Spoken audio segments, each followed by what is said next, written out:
Quem é John Bolton, que esteve agora no Brasil conversando com o presidente eleito? Evidentemente que essa conversa foi a portas fechadas e não sabemos o que transpirou. Mas podemos deduzir qual a mensagem que Bolton trouxe, não só por algumas declarações dele, mas também pelo seu histórico. Vamos lembrar, John Bolton, além de ser membro de várias associações conservadoras nos Estados Unidos, inclusive a famosa National Rifle Association, né, que defende o porte de armas, que tem essas consequências que conhecemos nos Estados Unidos, né, de matanças, etc. O John Bolton exerceu vários cargos. Eu, na realidade, conheci o John Bolton quando eu era ainda chefe do Departamento Econômico de Itamaraty, e ele fez uma visita meio protocolar, creio que ele estava se informando, e ele era secretário ou chefe de departamento para organismos internacionais. Mas depois ele subiu, e ele foi subsecretário para controle de armas, ainda no governo Bush. Por essa ocasião, ele foi responsável por algo muito sério, que foi a derrubada do brasileiro Bustani, José Bustani, Zé Maurício Bustani, da Organização de Armas Químicas. E qual a razão?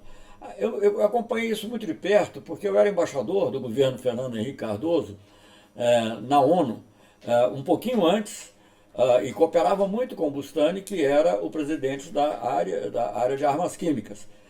Eu fui, por exemplo, presidente de 3 comissões sobre o Iraque, e uma delas era sobre controle de armas. E uma coisa que a nossa comissão tinha concluído, mas que, sobretudo, a organização dirigida pelo Bustani concluiu, é que não havia armas químicas no Iraque, que obviamente foi o pretexto que serviu para a invasão, para o ataque do George W., já então filho do Bush filho, no início de 2003.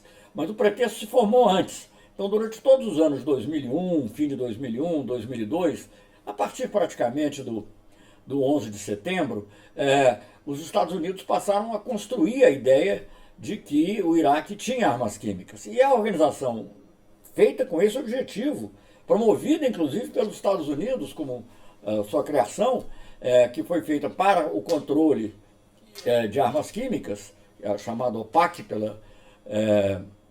pela sigla em inglês, mas que é a Organização da Prevenção e Proibição de Armas Químicas. Essa organização, que era dirigida pelo nosso compatriota, mais tarde embaixador em vários postos importantes, em Londres, Paris, José Maurício Bustani, essa organização fez a sua inspeção e chegou à conclusão de que o Iraque não tinha armas químicas. Como, aliás, depois se comprovou também, depois dos ataques. Mas isso não servia à narrativa que ia ser construída para justificar o ataque a Bagdá. Então, era muito importante que a Organização de Armas Químicas mudasse a sua narrativa, ou se omitisse.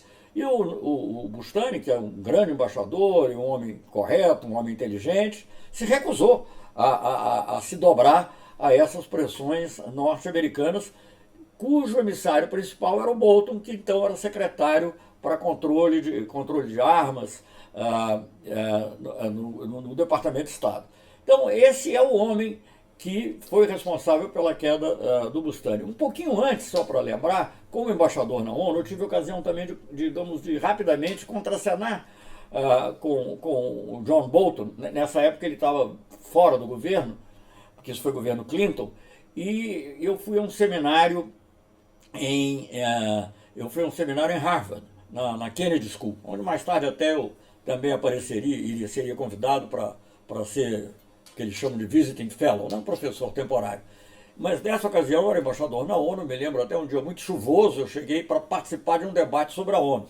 E era um debate que participavam poucas pessoas, umas 3 pessoas, eu creio, principalmente ali do público. E uma era eu, outra o Bolton, a terceira eu já não me lembro mais quem era. E me impressionou muito, porque o Bolton, já nessa época, ele defendia o fim das Nações Unidas. Ele não era simplesmente uma pessoa da direita americana, ele era uma das pessoas da visão mais extremada da direita norte-americana. Né? Ele compartilhava da visão, para quem estudou, lembra ou conheceu esse período, Jesse Helms, por exemplo, que era o senador que dizia que havia aqueles helicópteros negros da ONU que ameaçavam invadir os Estados Unidos. Essas fantasias que sempre são construídas para atacar os inimigos. No caso, o inimigo era o Clinton, porque na visão desses mais conservadores, o Clinton era um perigoso esquerdista, digamos assim. Então, essa é a pessoa de quem nós estamos falando, um homem que quer, que queria acabar com a ONU, não quer as normas internacionais, que derrubou de maneira totalmente absurda, que fez as pressões para que o nosso compatriota José Maurício Bustani perdesse o cargo que ele perdeu. O Brasil perdeu, não defendeu, a meu ver, suficientemente. Isso foi ainda no governo anterior ao que eu voltei a participar. Na época em que isso aconteceu, eu morava em Londres, era embaixador do governo Fernando Henrique, e via que, digamos, as ações não eram suficientemente firmes do nosso lado. Formalmente, houve uma defesa, etc. O fato é que o Bustani saiu e os americanos conseguiram dobrar a grande maioria e fazer uma coisa inédita, que é tirar uma pessoa em meio de mandato. Vejam bem, mesmo quando eles implicaram com outras pessoas, como por exemplo o Boutros Ghali na ONU, porque Boutros Ghali mencionou um bombardeio de Israel à cidade de Cana, onde foi atingido, aliás, o escritório, grupos da ONU. O Boutros Ghali só saiu quando terminou o mandato. Eles fizeram a pressão para que ele não fosse renovado o mandato. No caso do Bustani, o interesse era tão grande de demonstrar que havia armas químicas, ou de pelo menos dizer, e não ser desmentido sobre esse aspecto, que eles simplesmente decidiram derrubar o Bustani e acabou, numa reunião, se eu não me engano, do Conselho, eu não sei qual é exatamente o órgão, mas acho que era o Conselho da OPAC, o Bustani foi vergonhosamente retirado do cargo. Então é essa pessoa, é uma pessoa que é contra o acordo com o Irã, que é um acordo não o que o Brasil propôs com a Turquia, o acordo que o Obama fez, que foi muito elogiado por todos, contra, que tem essa visão belicista em relação até à Coreia, recentemente, contrariando até, digamos, certas ações do próprio presidente Trump. Então é essa pessoa que vem aqui. Então é importante que nós saibamos, que os brasileiros saibam quem é John Bolton, que veio ao Brasil, que é recebido pelo presidente, e nós não sabemos a conversa, mas só podemos esperar que os seus conselhos não sejam ouvidos.